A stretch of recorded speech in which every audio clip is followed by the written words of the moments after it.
Let's learn and earn from your home.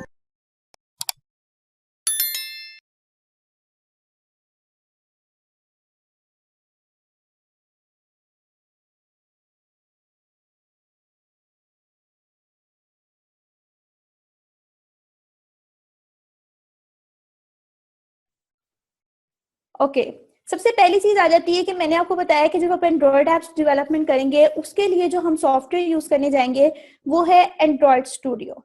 Okay Android studio को किस तरीके से इंस्टॉल करना है, इस टूल को कैसे आपने हैंडल करना है और इस एनवायरनमेंट में किस तरीके से काम करना है, this thing we will tell you in basic level. Okay अब जैसे एंड्रॉयड स्टूडियो है, ठीक है, एंड्रॉयड स्टूडियो के लिए आपको पहले कुछ प्री इसकी इंस्टॉल जो सॉफ्टवेयर सेटअप्स हैं वो लेने पड़ते हैं, लाइक जेडीके आपको इंस्टॉल करना पड़ेगा।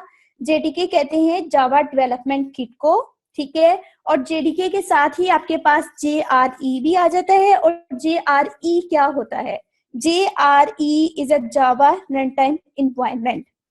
अब आप सबके माइंड्स में क्वेश्चन रेज हो रहा होगा कि what is the difference between why I'm saying Java।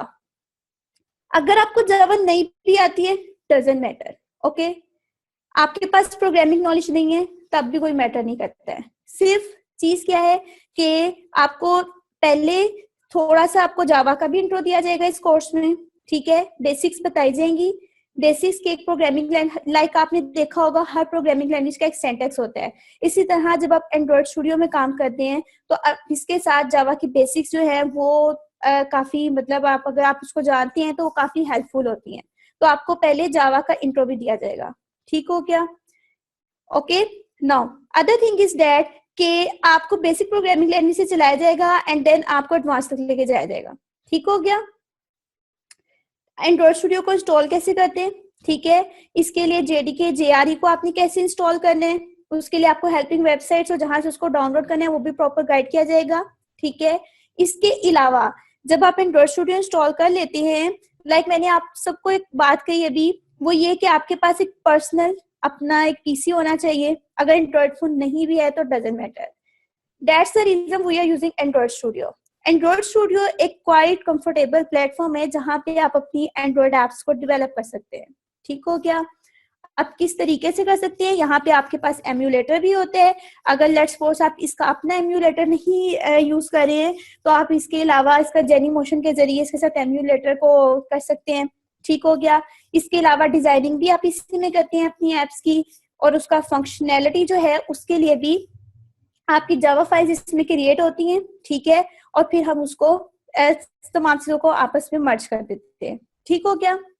Okay now the thing is कि एसडीके क्या होता है, ठीक हो गया? एसडीके आपके पास होता है कि लाइक आपके पास डिफरेंट एंड्रॉयड फोन्स होते हैं, ठीक है, किसी का कोई वर्जन होता है, किसी का लॉलीपॉप होता है, किसी का कुछ मैशमेलो वगैरह होता है, ठीक हो गया? इस तरह से होते हैं। तो एसडीके मैनेजर जो होता है इसको हम इंस्टॉल करते हैं एपीआईज को इंस्टॉल करने के लिए। आपकी ऐप डेवलपमेंट में जितनी एपीआईज यूज होती हैं वो आप इसको इंस्टॉल करते हैं, लाइक 23, 24, 25, बेसिकली ये 8 से स्टार्ट होती हैं और इससे भी मिनिमम होती हैं, और अब 25 तक, ये लेटेस्ट वर्जन जो है वो 25 तक है, ठीक हो गया? एसडीके मैनेजर में आपको इंस्टॉल करना बताया जाएगा, ठीक है, और प्रोजेक्ट कैसे क्रिएट करते हैं, आपने वर्चुअल डिवाइस कैसे क्रिएट करनी है। वर्चुअल डिवाइस क्या होती है? आप जो एम्यूलेटर बनाएंगे, आप जो अपनी एक वर्चुअल डिवाइस को सपोज करके जहां पर अपनी ऐप को रन करते हैं, this is virtual device. Okay फिर एक छोटी सी बेसिक ऐप बनाई जाएगी जिसके आपको एक छोटा सा थीम बताया जाएगा कि किस तरह से एक ऐप वर्क करती है। Okay like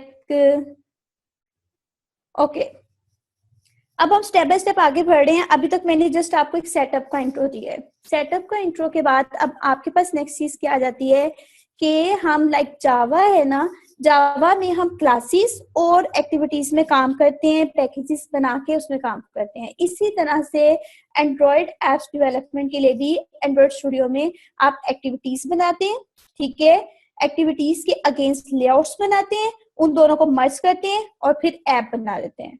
got it? अभी जस्ट मैं आपको सिर्फ एक छोटा सा डेमो दे रही हूँ और इस डेमो का मेन पर्पस क्या है, वो यही है कि एक तो आप ऑब्वियसली हर जो स्टूडेंट होता है उसका मेंटल लेवल अलग होता है और टीचिंग स्टाइल बहुत मैटर करता है, ठीक हो गया। और दूसरी चीज ये है कि आप जो पॉइंट में बताना चाह रही हूँ वो आप उस पर ग्रिप कर रहे हो या नहीं कर रहे हो, ठीक हो गया। तो अभी सिर्फ आपको एक इंट्रो दिया जा रहा है कि आप ये चीजें पढ़ेंगे, ठीक हो गया। ये एक्टिविटी स्टेट्स है, ये जो डायग्राम आपको शो हो रही है ये तमाम एक्टिविटीज के कॉल बैक्स मेथड्स हैं, ओके। इन कॉल बैक्स मेथड्स के जरिए जो एक्टिविटी है उसकी स्टेट्स चेंज होती रहती है और एक एक्टिविटी वर्क करती है। ये तमाम हम इम्प्लीमेंटेशन करेंगे, ओके। ओके, ये जस्ट एक मैं व्यू दिखाया है आपको, ठीक है, कि इस तरह से आपने एक मेन एक्टिविटी क्रिएट की हुई है और इसमें ये मेन फंक्शन है और इसमें आप क्या करेंगे, अपना काम करेंगे, ठीक हो गया।